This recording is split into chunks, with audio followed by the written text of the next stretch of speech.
10장으로 한번 넘어가 볼까요? 네. 자, 이어서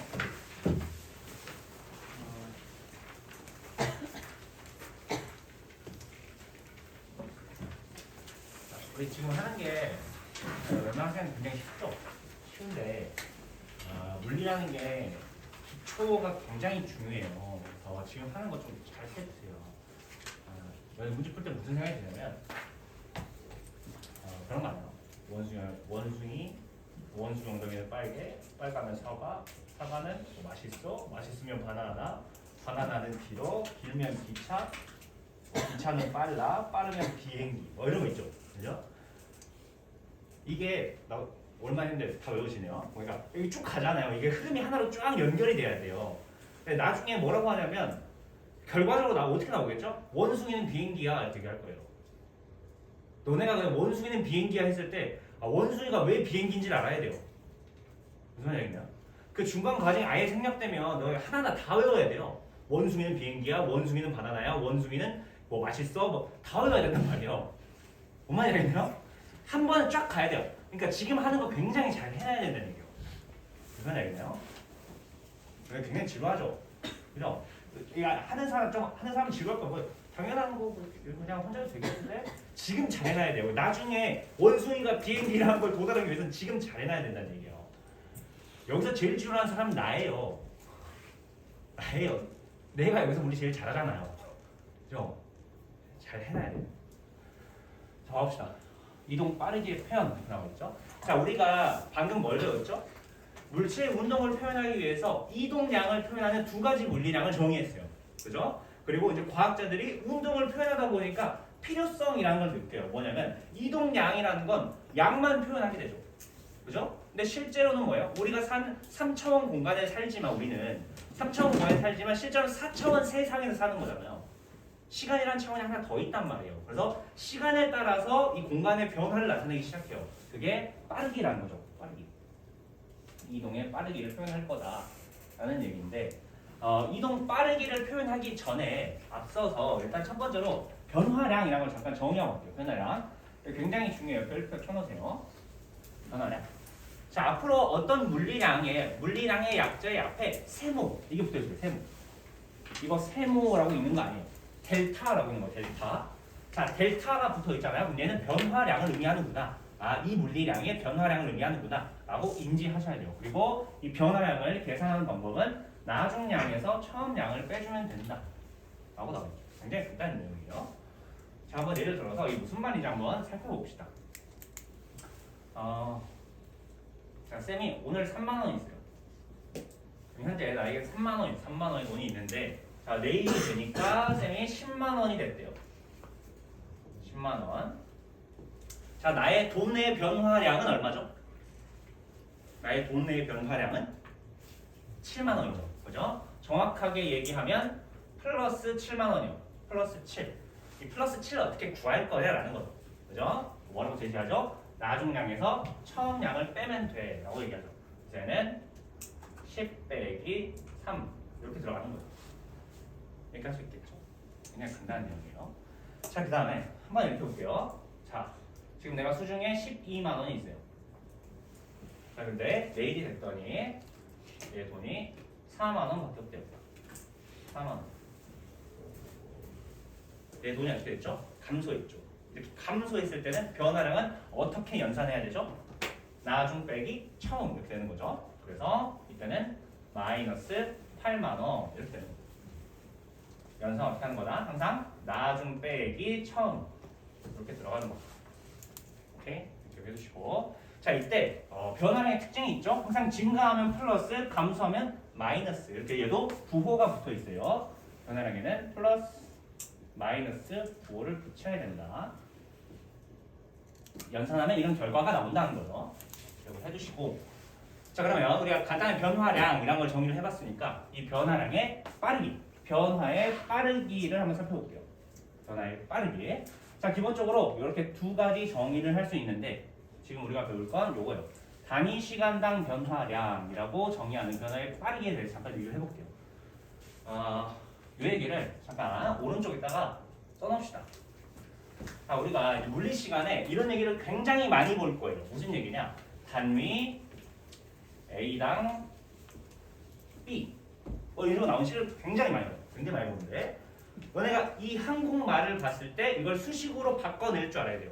기본적으로 단위 A당 B 이걸 수식으로 바꾸면 어떻게 되죠? A분의 B라고 표현이 되죠. 이런 식으로 A분의 B.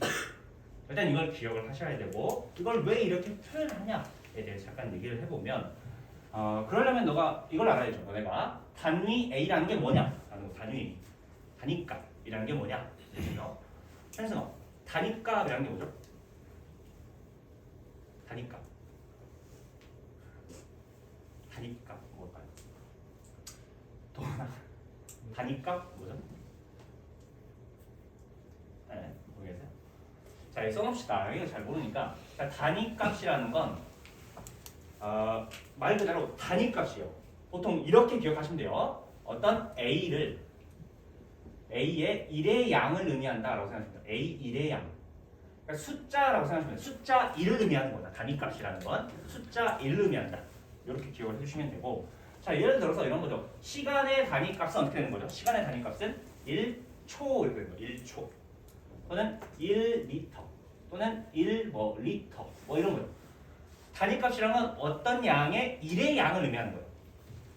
그리고 단위 A당 B라는 거죠. A가 1의 양일 때 그때 B의 양이라는 거죠. 그래서 어떻게 나타내? A분의 B로 나타내는 거예요. 왜? A분의 B로 나타내면 분수꼴이니까 얘가 분모로 들어가잖아. 약분시키면 A가 당연히 뭘로 변하죠? 1의 양으로 변해요. 그때 B의 양을 나타내겠다는 거죠. 이게 무슨 말인지 알겠나요? 기억을 해주시면 되고, 자, 그 다음에 얘랑 필연적으로 비례하는 값이 있죠. 그래서 요거 하나 더 적어 봅시다.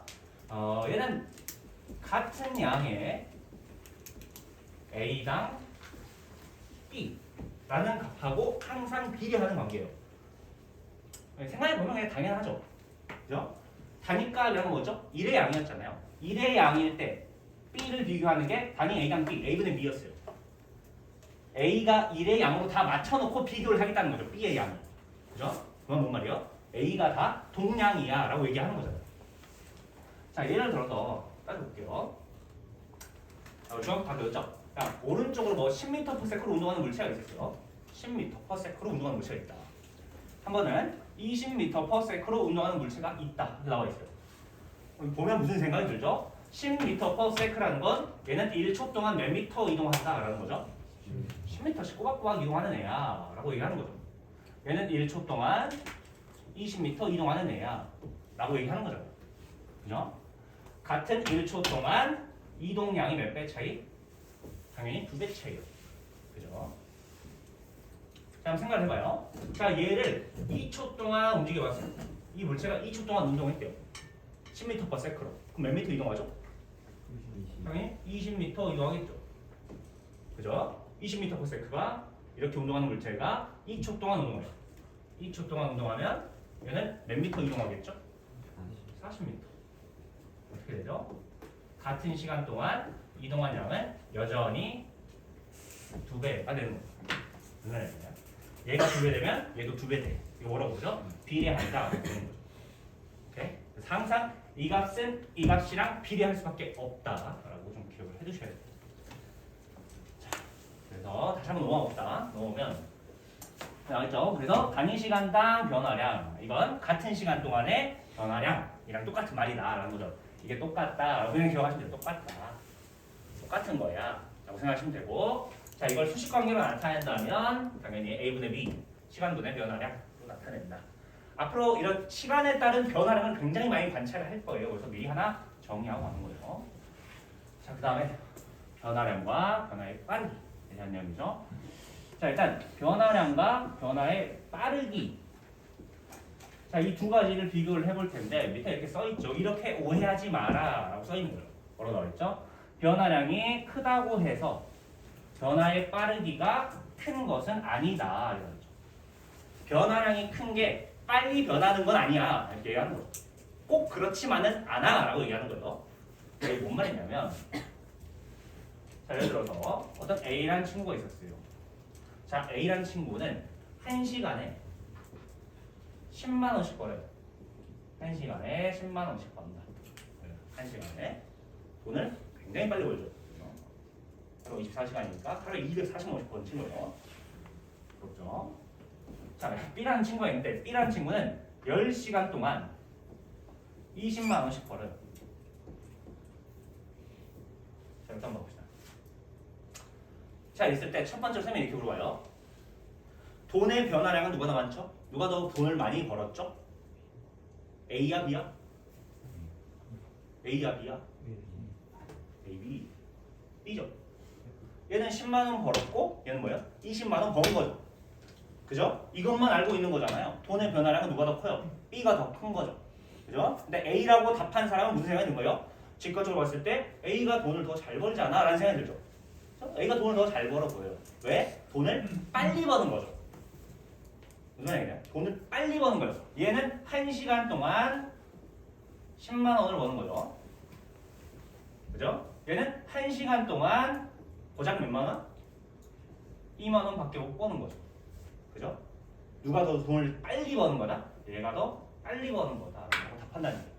지금 여기서 얘기하고 싶은 건 뭐죠? 변화량이 크다고 해서 변화의 빠르기가 큰 건 아니다 라는 거예요. 오케이? 이 두 값이 항상 일맥상통하지는 않더라라는 걸 좀 기억해 두시고 그러면 결과적으로 어떻게 정의할 수 있겠죠? 아, 변화량과 변화의 빠르기는 완전히 다른 별개의 양이라고 인식하면 돼요. 너네들이. 별개의 양이다 얘네가. 두 개가 똑같이 따라가는 게 아니다 라고 생각을 해주시면 된다는 거예요. 시간이라는 차원이 하나 더 붙어야 그때 생각할 수 있는 거예요. 기억해 줍시다.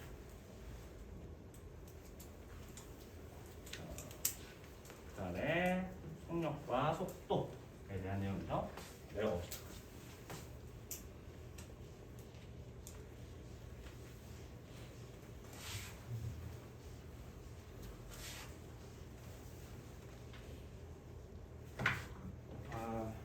자, 그래서 우리가 지금까지 변화가 얼마큼 빨리 진행되는가 이런 것들을 배워왔어요. 그리고 아까 처음에 얘기하고 싶었던 이동의 빠르기를 표현하는 물리량 두 가지를 정해 보려고 해요. 당연히 이동량을 표현하는 물리량이 두 가지였죠. 그래서 빠르기도 당연히 두 가지로 표현이 된다. 자, 첫 번째는 속력이라는 게 있고 두 번째로는 속도라는 게 있다. 둘 다 기억을 잘 해주셔야 되고, 자, 속력이란 뭐죠? 표현하는 것 자체가 얼마큼 빨리 이동하니 이동의 빠르기를 표현하는 거예요. 이동의 빠르기, 얼마큼 빨리 이동하니. 자, 그 다음에 속도. 속도는 위치 변화의 빠르기를 표현하는 거예요. 위치 변화의 빠르기. 얼마큼 나에게 빠르게 멀어지니 이것만 따지는 거예요. 이게 속도라는 거예요. 이걸 우리가 의미적으로 따져보면 얘는 단위 시간당 이동 거리로 표현이 되겠죠. 그럼 무슨 생각이 들어요? 단위 A당 B, 그죠? A분의 B로 수식값을 낼 수 있겠죠. 그래서 속력은 시간분의 이동 거리다. 기억해 두시면 되고요. 자, 그다음에 속도. 속도는 단위 시간당 변이 얘기하죠. 그래서 수식값으로는 시간분의 변이 이렇게 나타내시면 된다. 자, 그랬을 때 여기 아래쪽에 좀 빈칸들이 많이 남죠. 그죠? 그 빈칸에다가 예제만 하나 써놓읍시다. 속력과 속도를 한번 구해볼게요.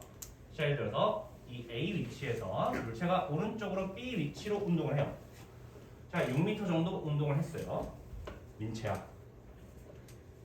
밑에다 써놓읍시다. 자, 다시 위쪽 방향으로 8m 정도 이동을 했다 이렇게 나와 있어요. 수직으로 전환을 했대요, 방향을. 민체야, 밑에다 써놓자.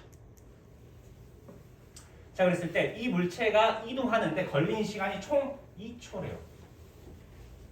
몰라, 빨리 움직인 거죠. 그렇죠? 자, 이때 이 물체의 속력은 얼마니? 속도는 얼마니? 다 할 줄 알아야 돼.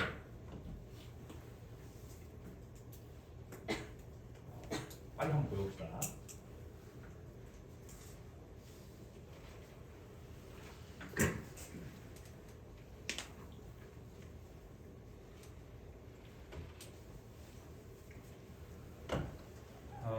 봅시다.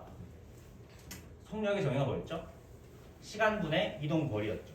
그죠? 이 물체가 A에서 C까지 이동하는데 걸린 시간은 2초죠. 2초. 그리고 이동 거리는 6m 갔다가 8m 간 거죠. 그죠? 이동 궤적의 총 길이를 다 하세요. 그러면 총 14m 이렇게 나오겠죠. 그죠? 그럼 얘는 속력이 7m/s다. 이렇게 해주시면 되죠. 이렇게 된 거죠. 얘는 평균적으로 1초에 7m씩 이동하는 것과 같이 운동을 했다라는 거죠. 그 다음에 속도 어떻게 하면 되겠죠? 얘는 2초 동안 이렇게 하는 거죠.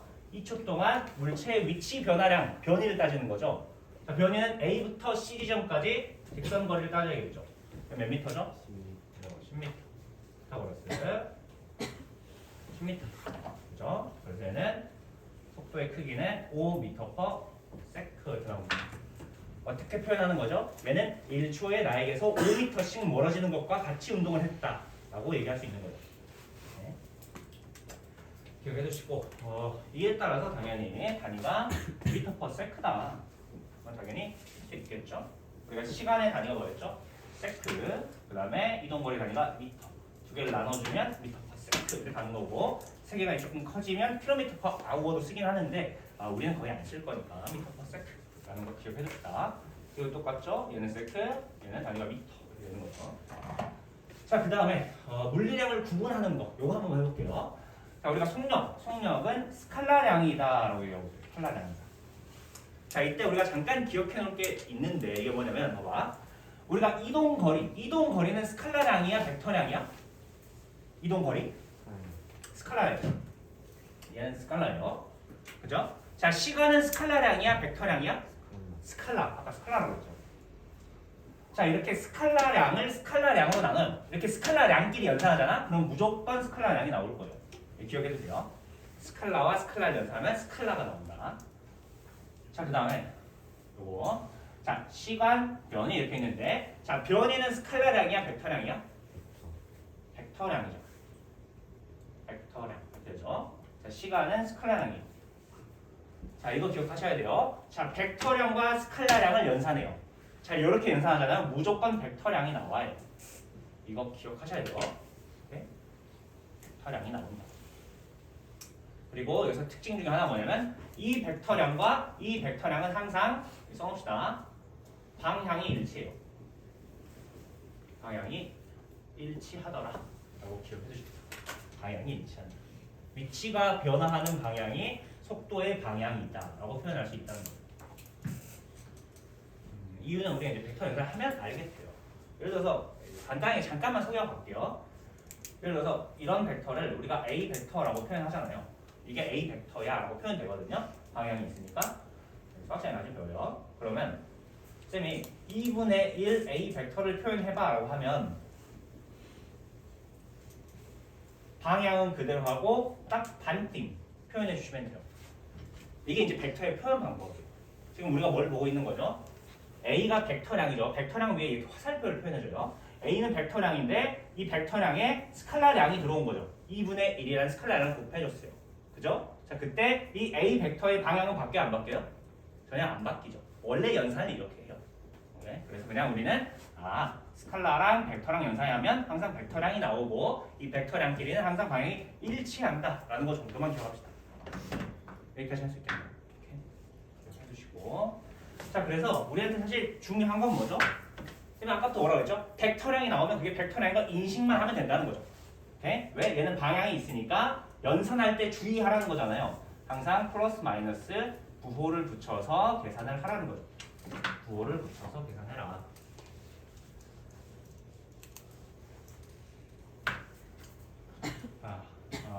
우리 여기 밑에 있죠? 자, 밑에 세 가지 그림을 한번 그려봅시다. 같이 윤재야, 윤찬이. 자, 오른쪽으로 10m/s로 운동하는 물체가 있었어요. 자, 이런 물체가 있었는데 일정 시간이 흘렀더니 다시 관찰해봤더니 오른쪽으로 20m/s의 속도로 운동을 하고 있대요. 자, 이렇게 나와 있어요. 자, 이때 물어볼 거예요. 속도 변화량이 얼마니? 직접 한번 구해봅시다. 그냥 써놓고. 자, 그 다음에 한 번 더. 자, 이번에는 자, 오른쪽으로 24m/s로 운동하는 물체가 있었어요. 자, 근데 갑자기 오른쪽으로 8m/s로 운동을 하더래요. 자, 이때 속도 변화량은 얼마니? 구해보는 거죠. 자, 마지막. 자, 오른쪽으로 20m/s로 운동하는 물체가 있었어요. 얘가 가다가 갑자기 정지하더니 다시 뒤로 돌아와요. 일정 시간이 지났더니 저기 이쪽으로 8m/s로 돌아오더래요. 자, 이때 속도 변화량이 얼마야? 한번 구해보시면 돼요. 자기가 직접 구해봐야 돼요.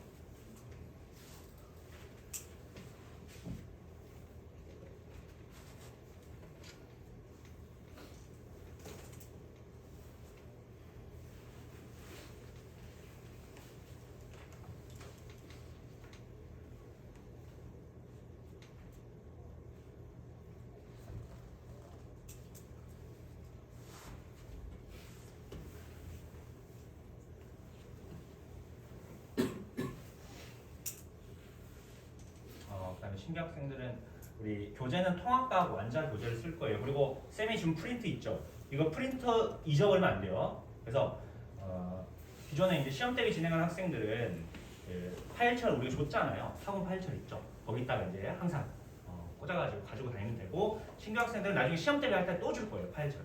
오케이? 그때 꽂아놓으면 되는데 지금은 없잖아. 그래서 파일철을 구비해가지고 거기 꽂아가지고 봅시다. 항상 들고 다녀야 된다. 자, 한번 봐볼게요. 간단하죠? 자, 우리가 이제 속도의 변화량을 계산을 해야 돼요. 자, 이때 주의해야 되는 게 뭐냐면 속도는 벡터량이야, 스칼라량이야? 벡터량이었죠. 요걸 기억해야 돼요. 벡터량이면 어떻게 해야 된다?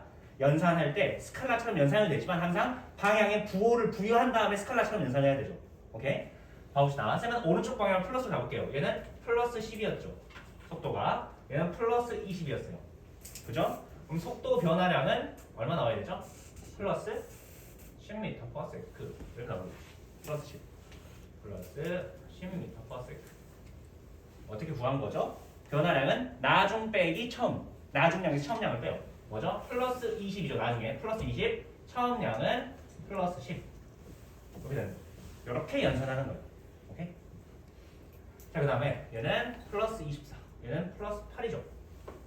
자, 이 속도 변화량이 얼마죠? 얼마? 좋아요. 마이너스 16m/s. 이렇게 되는 거죠. 마이너스 16m/s. 어떻게 한다? 나중량 빼기 처음량. 이렇게 연산하는 거죠. 그렇죠? 자, 마지막. 자, 얘는 플러스 20, 얘는 마이너스 8이에요. 자, 이거 속도 변화량이 얼마죠? 윤지야, 얼마예요? 잘했어요. 어떻게 되는 거죠? 마이너스 28m/s. 이렇게 되는 거죠. 그래서 어떻게 한다? 마이너스 28m/s. 나중량 빼기 처음량. 이렇게 들어간다는 거. 이렇게 하시면 되죠. 자, 여기 별표 하나만 쳐봅시다. 만약에 이거 속도 변화를 계산하고 했는데 자기가 답을 12m/s라고 했어요. 그러면 별표 3개 쳐놔요. 이걸 12라고 속도 변화를 10이라고 계산하잖아요. 문제 풀이 개망해요. 무슨 말이에요? 완전히 반대로 푸는 거예요. 오케이? 그래서 꼭 기억하셔야 된다. 속도 변화량은 부호를 붙여서 연산을 하자. 자, 그러면 내려갑시다. 평균 속도와 중간 속도.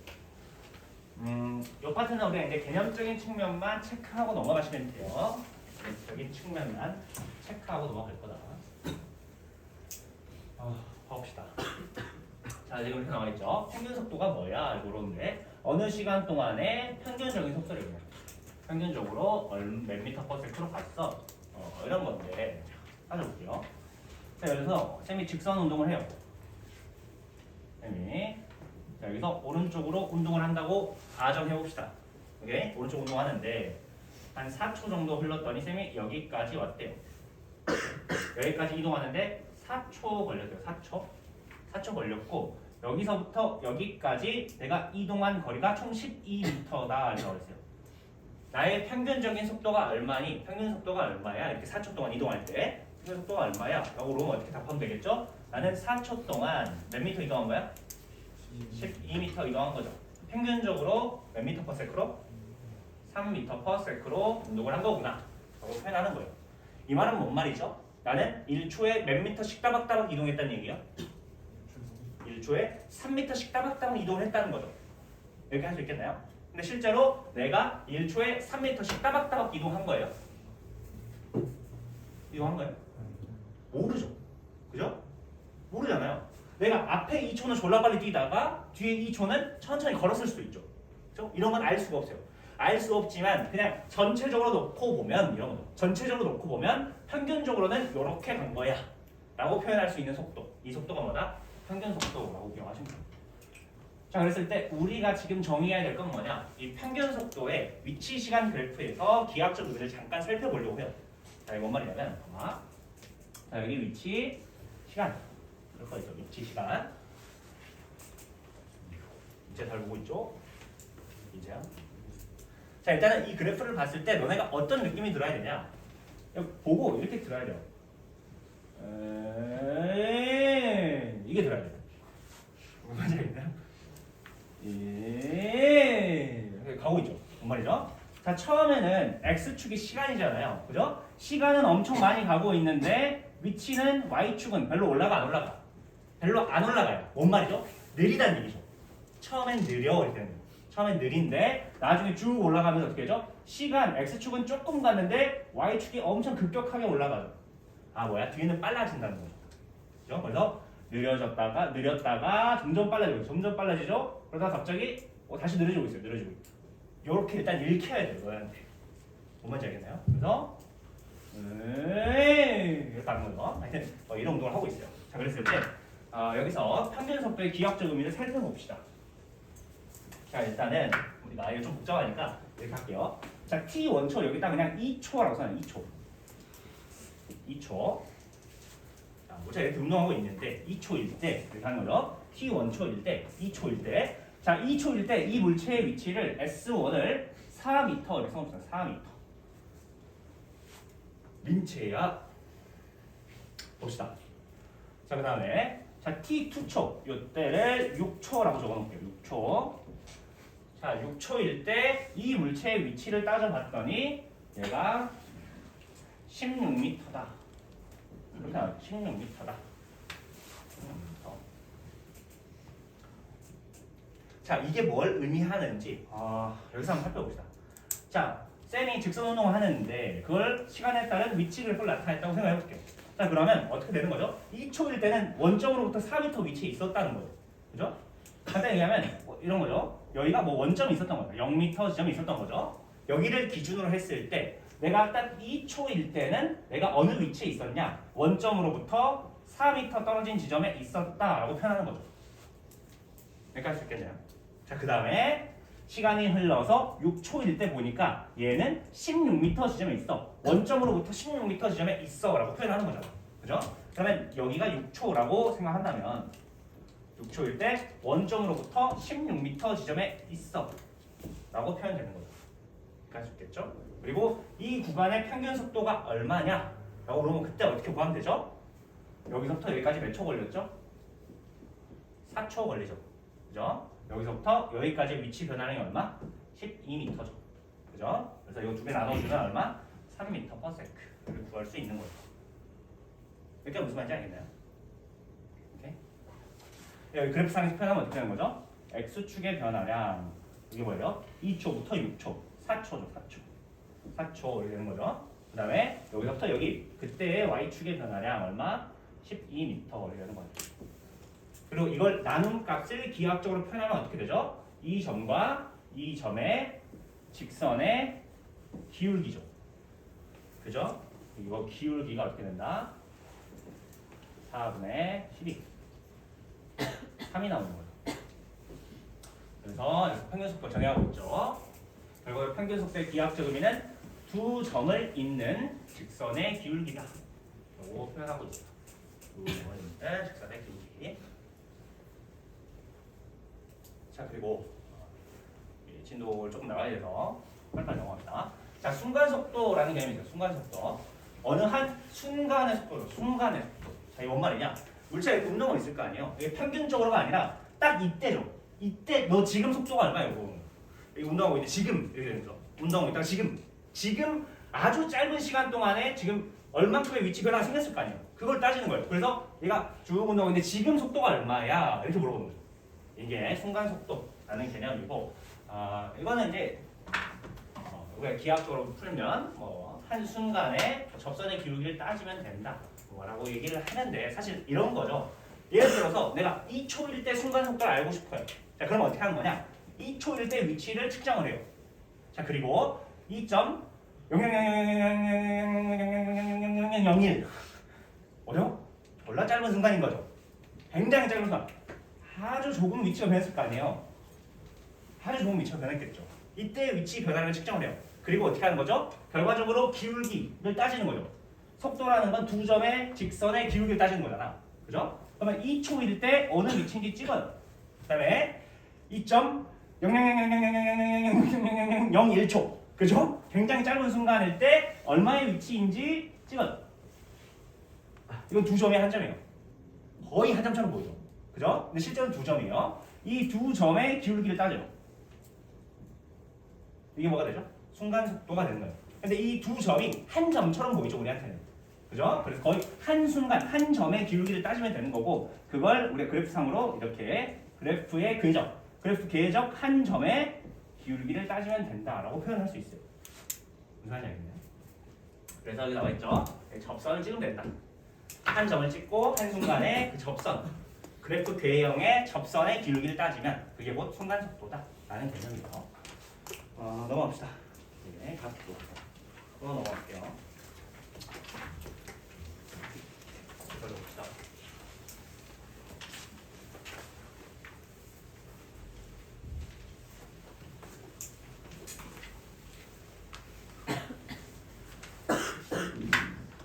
자, 그 다음에 네, 이번에는 속도 변화의 빠르기를 한번 나타내 봅시다. 이것도 뭐죠? 그냥 필요성이에요. 결과적으로 이제 시간에 따라서 물체가 얼마큼 이동하는지를 표현을 해봤는데 생각해 보니까 시간에 따라서 위치 변화량이 계속 달라지더라라는 말이 돼요. 뭔 말이냐면 물체가 그냥 이렇게 일정한 속도로 움직이지 않는다는 거죠. 물체는 계속 빨라질 수도 있고 느려질 수도 있고 이렇게 된다는 거잖아요. 그죠? 그래서 시간에 따라서 속도가 또 어떻게 변하는지를 표현하고 싶어요. 오케이? 그래서 그 물리량을 정한 게 가속도라고 생각하시면 되고, 가속도 A라고 쓰는 거죠. 여기에는 속도 변화가 얼마큼 빠르게 진행이 되는지를 표현하는 거예요. 그래서 시간에 따른 속도 변화량을 따지는 거고, 의미적으로는 단위 시간당 속도 변화량을 따지는 거다. 그리고 수식을 나타내면 시간 동안의 속도 변화량 이렇게 표현이 된다. 기억해 주시면 돼요. 자, 그리고 여기서 요거 하나 써놓을게요. 여기 나오죠? A는 T분의 델타 V다. 속도 변화량이다 이렇게 나와 있잖아요. 그죠? 앞으로 이제 이 식을 보게 될 텐데 옆에 다 써놓읍시다. A는 T분의 V 이렇게 나와 있어요. A는 T분의 V. 이렇게 써놔요. 그냥 써놓고 과감하게 X 이렇게 써놔요. X. 이렇게 외우면 조져요. 이렇게 외우면 조져요. 가속도는 시간분의 속도 이렇게 외우면 된다 안 된다? 안 된다. 속도와 속도 변화량은 엄연히 달랐어요. 그죠? 우리 방금 속도 변화량 계산했었잖아. 그죠? 속도와 속도 변화량 같은 게 아니에요. 오케이? 그래서 시간분의 속도 변화량이다 라는 거 정확하게 기억하셔야 돼요. 변화량이다. 변화량. 한 번 더 체크하고 넘어갈게요. 그래서 얼마큼 속도가 변하는지 시간에 따라서 나타내는 값이고요. 자, 그 다음에 지금 뭐 단위 같은 걸 보자면 단위는 미터 퍼 세컨드 제곱으로 표현하는 거죠. 그 이유는 시간의 단위가 세크였죠? 그죠? 속도 변화량의 단위는 얼마였죠? 미터 퍼 세컨드였어요. 속도가 미터 퍼 세컨드니까 변화량도 미터 퍼 세컨드 나왔었죠. 그죠? 그래서 세크분의 미터 퍼 세컨드를 나타내는 거예요. 세크분의 미터 퍼 세컨드. 머릿속으로는 이렇게 생각하고 있어요. 그냥 세크분의 미터 퍼 세컨드. 오케이? 자, 왜 그러냐면 의미는 이거죠. 의미는 이거예요. 뭔 말이냐? 자, 가속도가 플러스 4m per 세컨드 제곱이에요. 그러면 너네가 이 숫자를 봤을 때 무슨 생각이 들어야 되죠? 얘는 어떤 물체 운동하는데 1초에 4m per second씩 속도가 변한다라는 거구나 라고 인식해야 돼요. 세크분의 미터 퍼 세크구나 라고 인식해야 된다는 거예요. 1초에 이만큼 변한다는 거구나 라고 생각을 해야 된다는 거죠. 오케이? 이게 1초에 4m 간다는 거예요. 아니죠. 1초에 4m 이동한다는 건 어떻게 하는 거죠? 4m/s로 표현하는 거예요. 이게 1초에 4m씩 위치가 변한다라는 거죠. 무슨 말인지 알겠나요? 이거랑 완전히 다르다. 오케이? 가속도가 4m/s 제곱이야 라고 했을 때 얘가 1초에 4m씩 이동하는 상상 자체를 하면 안 돼요. 그냥 속도만 계속 4m/s씩 변하고 있는 거예요. 실제로 얘가 1초에 4m를 갈지 20m를 갈지 100m를 갈지 1000m를 갈지 몰라요. 가속도가 4라고 해서 4m를 가는 건 아니다. 무슨 말인지 알겠죠? 자, 예를 들어서 뭐 이런 거예요. 자, 여기서 물체가 자 10m/s로 가요. 가고 있는 물체의 가속도가 자 오른쪽 방향 플러스로 잡읍시다. 자 얘가 2m/s 제곱의 가속도를 받는다. 2m/s 제곱으로 가속하고 있어요. 자 2초가 지났대요. 자 2초가 지난 순간 이 물체의 속도는 얼마죠? 24. 얼마? 10인데 얘는 2m/s 제곱이야. 2초가 지났어. 얘는 1초에 몇 m/s씩 변하는 거죠? 2m/s씩 변하는 거죠. 그죠? 2초가 되면 총 몇 m/s 변했겠어요? 4m/s가 변해야겠죠. 그럼 여기서 4m/s가 더해질 거 아니야? 둘 다 플러스 방향이니까. 그죠? 그럼 얘는 몇 m/s로 가야 돼? 14m/s로 가는 거죠. 여기까지 할 수 있겠네요. 여기서부터 여기까지 이동하는데 4m예요? 아니죠. 완전히 다른 얘기라는 얘기예요. 가속도라는 건 그냥 속도가 이만큼 변한다만 알아요. 위치가 어떻게 변하는지 알려주지 않는다는 거예요. 위치가 어떻게 변하는지 알려면 뭘 알아야 돼? 속도를 알아야 돼요. 무슨 얘기냐? 플러스 실제로 여기 얼마큼 이동했는지 사실 구할 수도 있죠. 볼 수도 있죠. 24m 구하세요. 24에 12 24m를 이동해요. 잘 모르겠죠. 뒤에서 구할 거예요. 뒤에서 구할 건데 그러니까 4m 이동한다는 건 아니다 라고 지금 기억해 주시면 돼요. 자, 그 다음에 밑으로 넘어가 봅시다. 일상적 가속과 물적 가속. 그럼 빨리 나갈게요.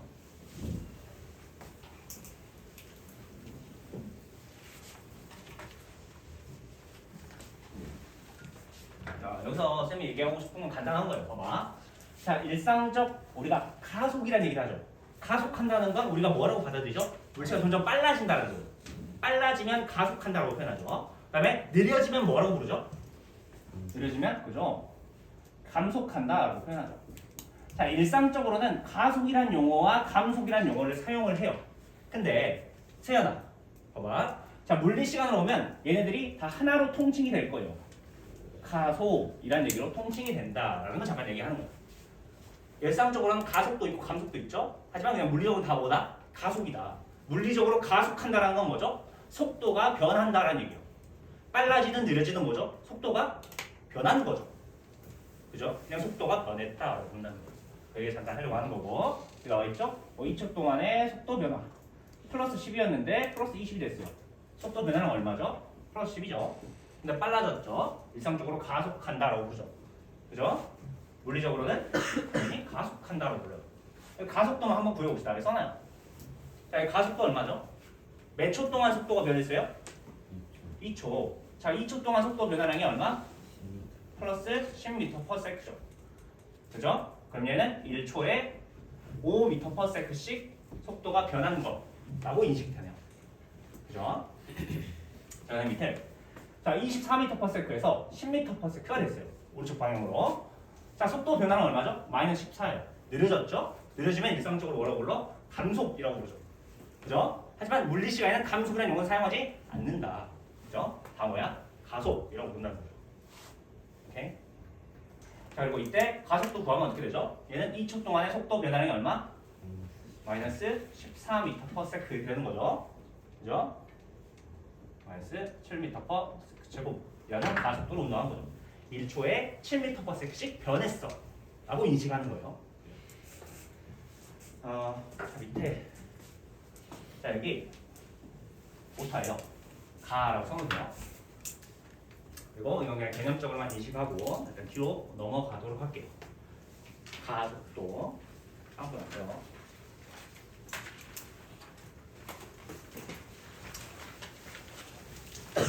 가봅시다.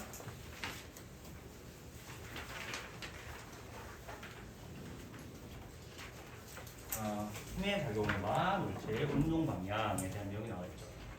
자, 여기 잘 기억해야 돼요. 가봅시다. 자, 일단 첫 번째로 운동 방향이 뭐니? 이렇게 물어보는 거예요. 운동 방향이란 시간에 따른 이동 방향을 의미해요. 이동 방향. 운동 방향은 이동 방향과 항상 일치하는 거예요. 그리고 여기서 기억해야 되는 게 이 운동 방향은 항상 이동 방향과 같죠. 그리고 이 이동 방향은 곧 속도의 방향을 의미해요. 그리고 곧 그게 위치 변화의 방향을 의미하는 거예요. 자, 이 네 가지는 항상 맞는 말이에요. 이 네 가지 방향은 항상 일치할 거예요. 생각을 해보면 그렇죠.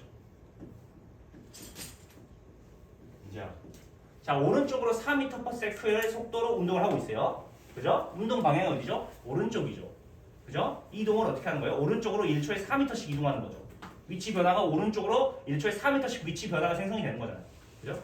이 네 개는 그냥 필연적으로 맞는 말이다. 기억해 두셔야 돼요. 자, 그 다음에 여기서 힘의 방향이라는 게 있어요. 힘의 방향.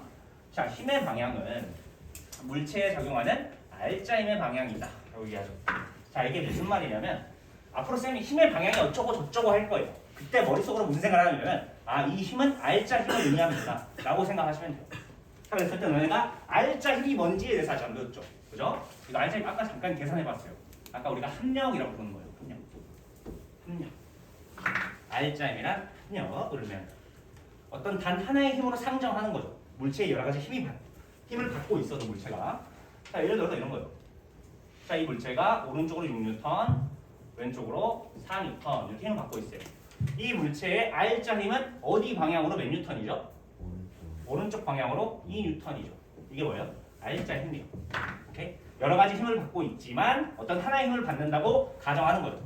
오케이? 이 하나의 힘, 이게 뭐다? 알짜 힘이다. 기억해 두시면 되고 뒤에서 자세히 배울 거예요.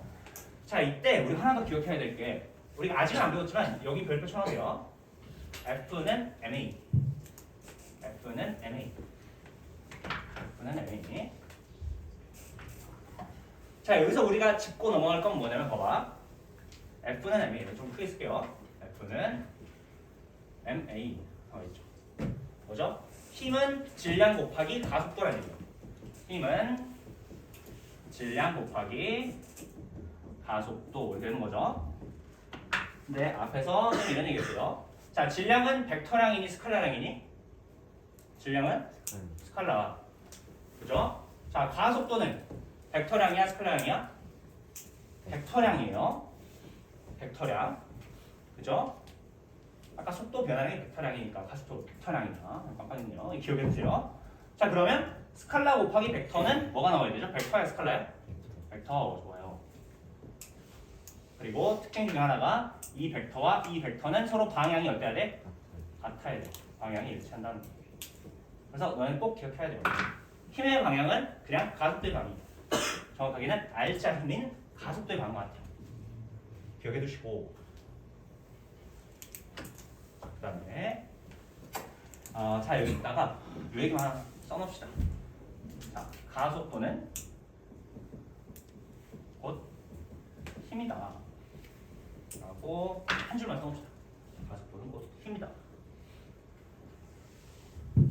자, 무슨 얘기를 하고 싶냐면 자, 우리가 질량이 0인 물체의 운동에 대해서는 배울까요? 안 배울까요? 질량이 0인 물체의 운동에 대해서 배워요? 안 배워요? 안 배우겠죠. 그죠? 질량이 0인 물체는 뭐야? 없다는 거잖아요. 없는 물체의 운동을 서술할 수는 없는 거죠. 그죠? 그래서 너네가 앞으로 배울 때는 항상 이 질량이라는 게 0이 아닐 거예요. 질량이 0이 아니에요. 그 말은 뭔 말이죠? 얘는 항상 있는 양이라는 얘기죠. 얘는 무조건 있어요. 그냥 있다라고 볼 수 있죠. 있다. 질량은 항상 있을 거예요. 그러면 이런 생각이 들죠? 그러면 만약에 가속도가 있다면 가속도가 0이 아니라면 필연적으로 힘도 뭐가 아니어야 되죠? 0이 아니어야 되는 거죠. 그러니까 무슨 말이냐면 그러니까 가속도가 있다면 힘이 있는 거예요. 힘이 있다면 뭐죠? 가속도가 있는 거예요. 완전히 등가의 상황이 되는 거죠. 그래서 여기 뭐라고 써놓은 거면 가속도는 곧 힘이다라고 생각하면 돼요. 너네가 문제 풀면서 이런 얘기를 만났어요. 물체가 가속한대요. 그러면 그 물체는 뭘 갖고 있는 거야? 무조건 힘을 갖고 있는 거죠. 물체에 적용하는 알짜 힘이 0이 아니래요. 그럼 뭐야? 물체가 무조건 가속한다는 얘기예요. 무슨 말이냐? 보시고 조금 시간이 없어서 빨리 나갈게요. 미안해요. 자, 다시 위로 한번 돌아봅시다. 자, 자, 그래서 여기서 한 번 더 정의하고 있죠. 힘의 방향은 L자 힘의 방향과 같더라. 그렇죠? 그 다음에 이 R자 힘의 방향은 항상 필연적으로 어떻게 된다? 가속도 방향과 같을 수밖에 없죠. 승훈. 자, 그 다음에 이 가속도 방향은 당연히 속도 변화의 방향과 같을 수밖에 없다.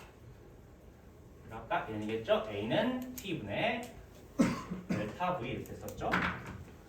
얘가 스칼라, 얘가 벡터예요. 얘도 벡터죠. 그래서 이 방향과 이 방향이 서로 일치하는 거예요. 기억해 두시면 돼요. 잘 기억해 둡시다. 지금 이거 4개는 필수적으로 같을 수밖에 없다라고 얘기하는 거예요.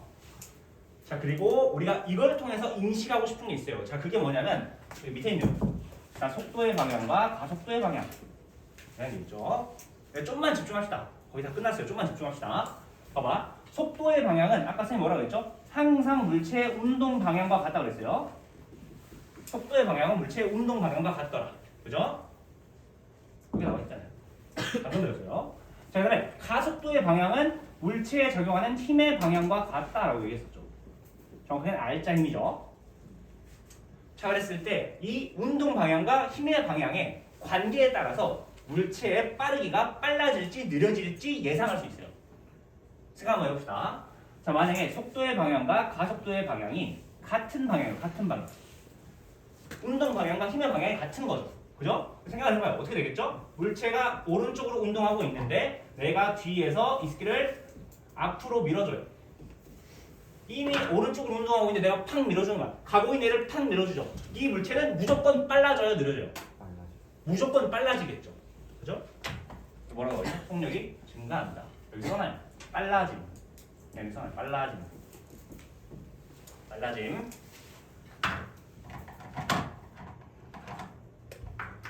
자, 그 다음에 이 속도와 가속도의 방향 관계가 반대 방향이에요. 반대. 그렇게 되겠죠? 예를 들어서 얘가 오른쪽으로 운동하고 있는데 내가 C를 이용해서 이 물체를 뒷방향으로 잡아당겨요. 그럼 이 물체의 속력은 빨라지겠어요? 느려지겠어요? 무조건 느려지죠. 어떤 상황이든 간에 무조건 느려져요. 느려짐 일상. 느려짐. 이렇게 할 수 있겠죠? 자, 여기 집중합시다. 여기다가 별표 3번만 쳐줍시다. 자, 맞는 말은 이거밖에 없어요. 오케이? 이것만 진실이다. 이것만. 왜 이것만 진실인지 뒷장만 봐봅시다. 뒷장 영영하고 빨리 끝낼게요. 미안해요, 다들. 금방 끝나요.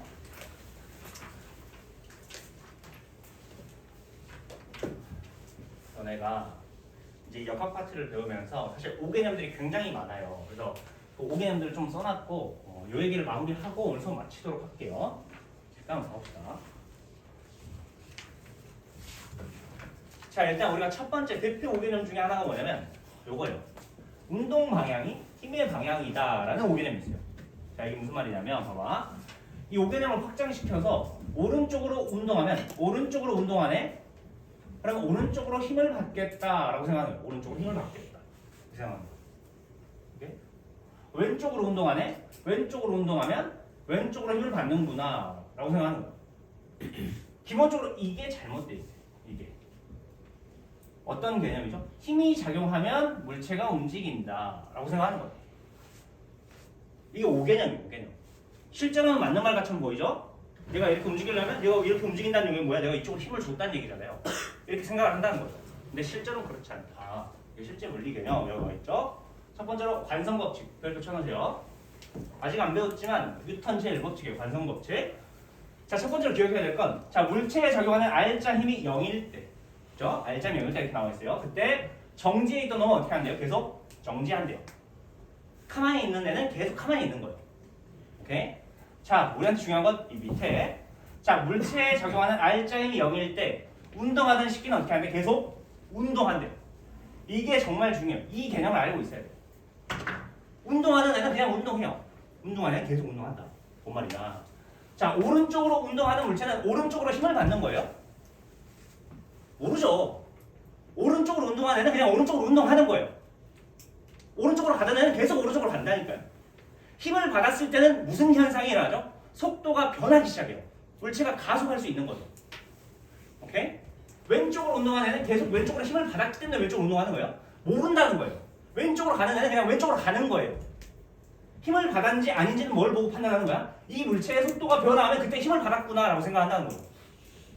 무슨 말인지 알겠죠? 힘이 작용해야 물체가 움직이는 거예요? 아니죠. 움직이는 애는 그냥 계속 움직여요. 힘이 작용하지 않아요. 근데 우리가 이런 혼란에 빠지죠. 이 혼란에 빠지는 이유가 뭐냐? 실생활에서는 마찰력이라는 게 존재해요. 마찰력 때문에.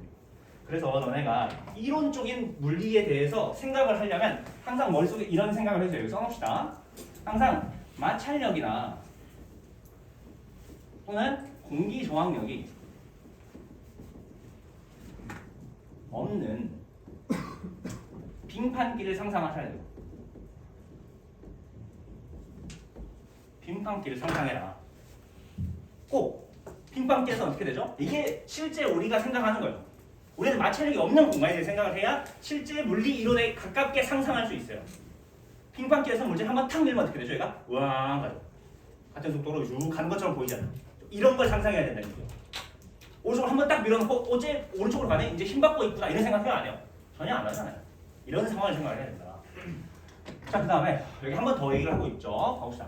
운동 방향은 속도의 방향과 같다. 힘의 방향은 가속도의 방향과 같다 이렇게 얘기하죠. 이게 우리가 배운 개념이잖아요. 근데 너네들이 이런 생각하면 안 된다는 거죠. 힘의 방향과 운동 방향이 서로 같다. 이런 얘기 하면 돼요, 안 돼요? 안 되는 거죠. 얘네들은 뭐야? 서로 무관한 거예요. 아예 그냥 무관하다 서로. 다른 얘기예요, 다른 얘기. 이렇게 이거 해주시고 수업 조금 늘 것 같아요. 5분만. 밑에 한번 봅시다. 하루 좀 내려갈게요. 시간 빠르게 좀 오네요. 금방 끝낼게요. 자, 두 번째 오개념. 힘의 크기가 속력의 크기와 같다라는 오개념이 있어요. 틀렸대. 첫 번째로 이런 생각을 하죠. 일정한 크기의 힘이 작용하면 물체의 속력이 일정할 거야. 일정하게 작용하니까 일정하게 끌려오는 거야 라고 생각하는 거예요. 아, 만약에 힘이 증가하면 속력도 증가할 거야 라는 생각을 합니다. 그죠? 빨리 당기면 빨리 와. 천천히 당기면 힘의 크기가 감소하면 속력이 느려져 라고 생각하는 거예요. 이거 세 개 다 뭐예요? 오개념이에요. 잘못된 거죠. 다 잘못된 거예요.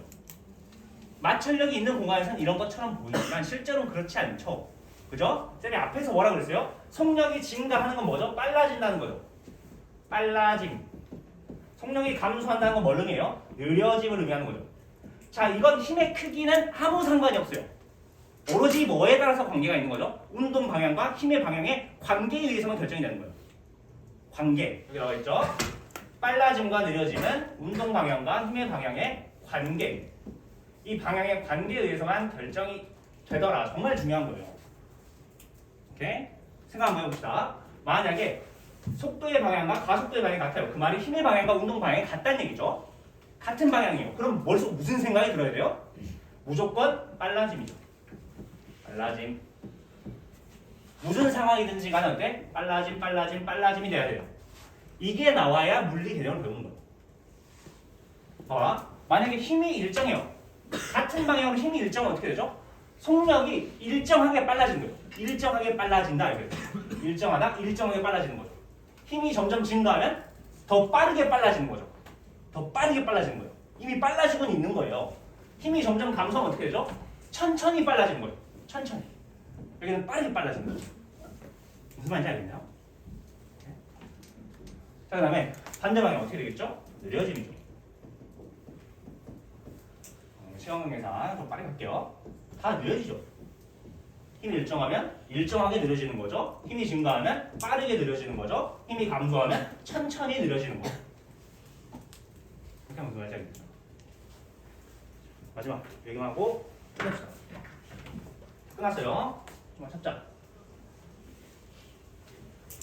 자, 첫 번째 오개념 어디 나와 있죠? 세 번째, 물체는 힘을 소유하거나 획득한다. 이런 생각을 해요. 뭔 말이냐? 물체에 힘이 작용하면 이게 동력이 돼요. 갑자기 동력을 집어넣은 거예요. 그래서 물체가 움직여요. 그러다가 시간이 지나면 동력이 점점 사라지죠. 자, 점점 사라지면서 물체가 멈춰간대요. 그런 거죠. 내가 물체를 한 번 밀면 이렇게 되죠. 가면서 점점 느려지죠. 그러다 언젠가 멈추게 되죠. 이런 생각을 한다는 거예요. 틀렸어요. 힘이 동력이 아니에요. 자, 힘에 즉각적으로 반응해요. 별표. 즉각적으로 반응하죠. 힘이 작용하는 순간 바로 가속이에요. 곧바로 가속하는 거야. 빙판길을 상상해요. 힘을 작용하자마자 바로 가속하죠. 속도가 변하잖아요. 그죠? 그때 바로 반응하면서 힘이 작용할 때만 가속한다. 힘이 작용할 때만 가속해요. 만 가속하는 거예요. 힘이 작용하지 않으면 어떻게 해요? 물체의 속도는 변해 안 변해? 안 변하는 거예요. 속도가 변해 가속해. 가속하면 힘이 작용한 거야. 이렇게 봐야겠죠. 오케이? 자, 문제지만 F는 MA다. 힘이 작용해야 그때 바로 가속하는 거예요. 바로 곧바로 가속하는 거야. 우리가 이런 오해를 하는 이유는 마찰력 때문이죠. 그래서 집에 가서 이 페이지를 잘 상상해가지고 다음 시간에 봅시다. 고생했어요.